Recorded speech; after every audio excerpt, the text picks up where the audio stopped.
sama dengan bohong, tidak ada apa lagi. Banyak lagi contoh-contoh lain.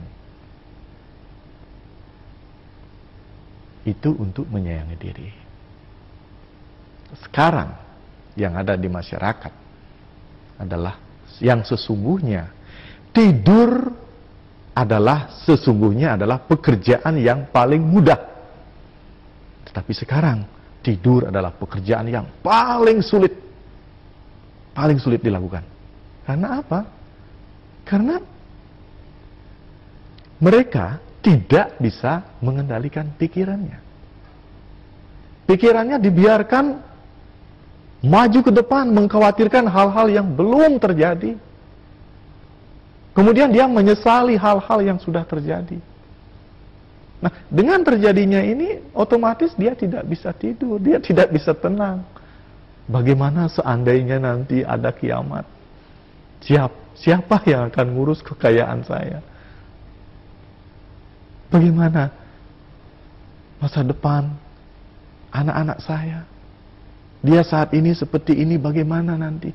Ini kekhawatiran-kekhawatiran inilah yang seringkali menyulitkan kita tidur.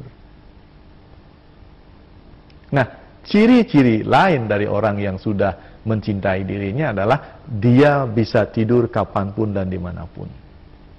Dalam artian orang ini sudah tenang. Karena hanya orang yang tenang bisa tidur. Nah, ketika kita menyadari diri kita, ketika kita mulai menyayangi diri kita, ketika kita mulai mencintai diri kita, baru kita akan ketemu.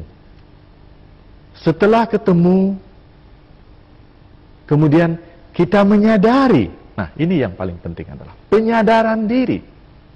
Kita sadar bahwa manusia terdiri dari tubuh, pikiran, dan jiwa.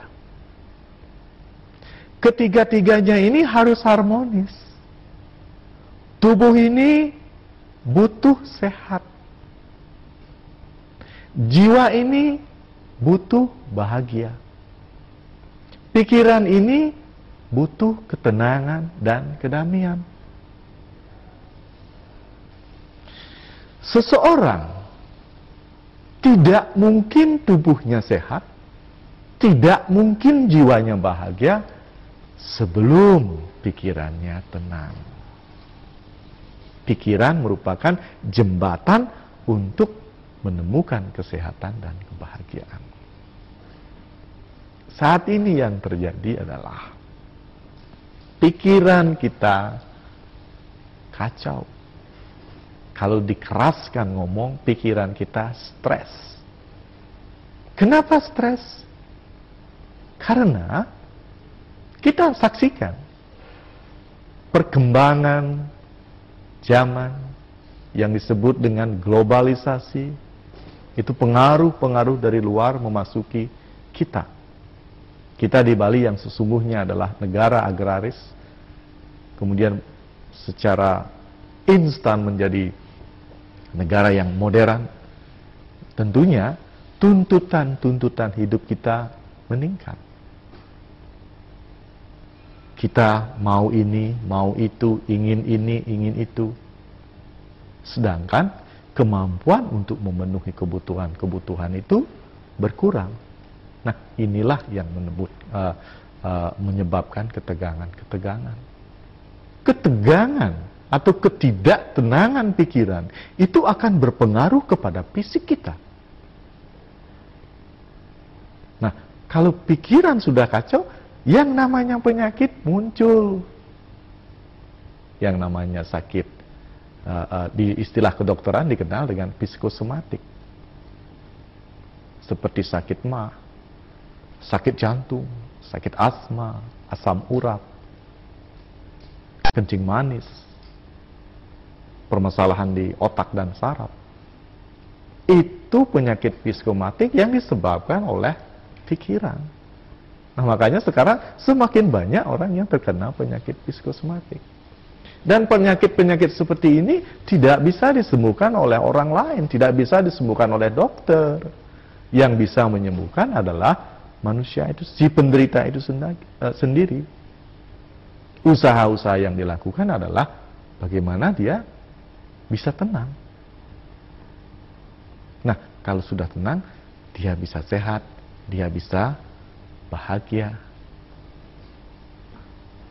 Nah, setelah dia menemukan kebahagiaan, menemukan sumber kebahagiaan itulah, dia baru bisa menciptakan keharmonisan dengan orang lain.